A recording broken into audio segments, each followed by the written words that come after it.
बिस्मिल्लाहिर्रहमानिर्रहीम। Dear students, अस्सलाम वालेकुम। आज हम स्टडी करेंगे बोन्स के बारे में। What are bones? They are hard connective tissues. Connect का मतलब होता है जोड़ने वाला, हार्ड का मतलब सख्त।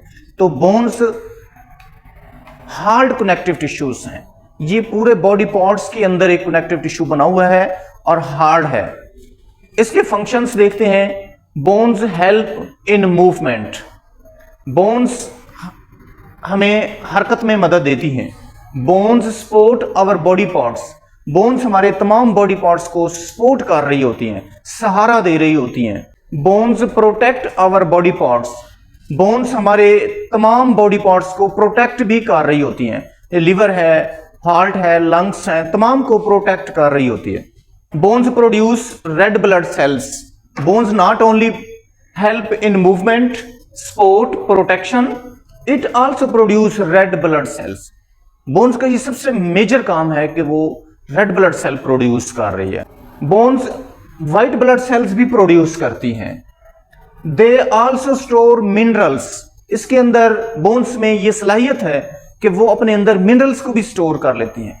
रेड ब्लड सेल्स प्रोड्यूस कर रही हैं, व्हाइट ब्लड सेल्स प्रोड्यूस कर रही हैं और मिनरल्स को भी स्टोर कर रही हैं। जस्ट लाइक कैल्शियम है, फॉस्फेट है, इनको स्टोर कर रही हैं। बोन्स की टाइप्स देखते हैं तो दो टाइप्स हैं इनकी, compact bone and spongy bone.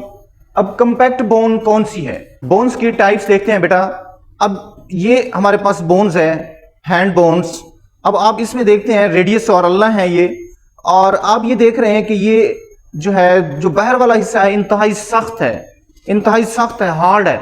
तो इसको हम कंपैक्ट बोन कहते हैं, कंपैक्ट बोन कहते हैं। इसको अगर हम काट कर देखें तो इसके अंदर नरम हिस्सा भी मौजूद है और उस नरम हिस्से को हम स्पॉन्जी बोन कहते हैं। उसको स्पॉन्जी बोन क्यों कहते हैं? क्योंकि वो स्पॉन्ज की तरह उसमें मसाम होते हैं और उन मसाम के होने की वजह से हम उसे स्पॉन्ज से तशबीह देते हैं कि स्पॉन्जी बोन्स हैं। स्पॉन्जी बोन्स के अंदर मैट्रिक्स होता है, हड्डी का जो गूदा है, हड्डी का जो लिक्विड मटेरियल है, जो विस्कस मटेरियल है, वो होता है। और उसी के अंदर आर्टरीज होती हैं, रेड ब्लड सेल्स प्रोड्यूस हो रहे होते हैं, व्हाइट ब्लड सेल्स प्रोड्यूस हो रहे होते हैं, और यही हड्डी अपने अंदर मिनरल्स को स्टोर कर रही होती है। अब बोन्स का स्ट्रक्चर देखते हैं।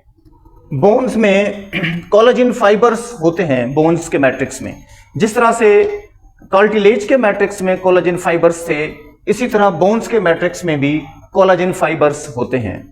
बोन्स के अंदर जैसे हमें अभी बात की, मिनरल्स होती हैं। कौन कौन सी मिनरल्स हैं? कैल्शियम बोन्स के अंदर ये स्टोर करती हैं, फॉस्फेट को भी स्टोर कर रही होती हैं। कार्टिलेज के अंदर सिर्फ कॉन्ड्रोसाइट्स के सेल्स, एक ही टाइप के सेल्स मौजूद होते हैं। कार्टिलेज के अंदर एक ही टाइप के सेल्स मौजूद होते हैं जिन्हें कॉन्ड्रोसाइट्स कहते हैं। बोन्स के अंदर डिफरेंट टाइप्स के सेल्स होते हैं।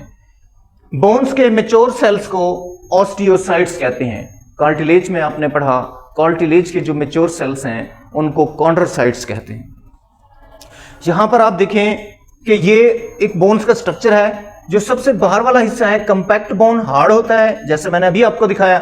उसके अंदर ये मसामदार हिस्सा है और इसको हम स्पॉन्जी बोन कहते हैं, इसको हम स्पॉन्जी बोन कहते हैं। और ये वाला हिस्सा इधर बोन मैरो मौजूद होता है।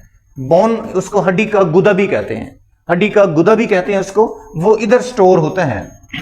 ये इंटरनल स्ट्रक्चर है बोन का।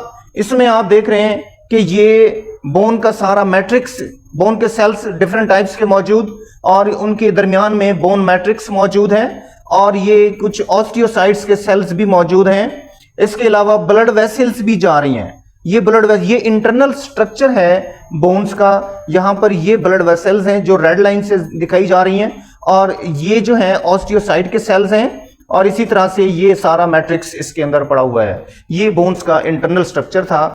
Thank you very much. Allah Hafiz.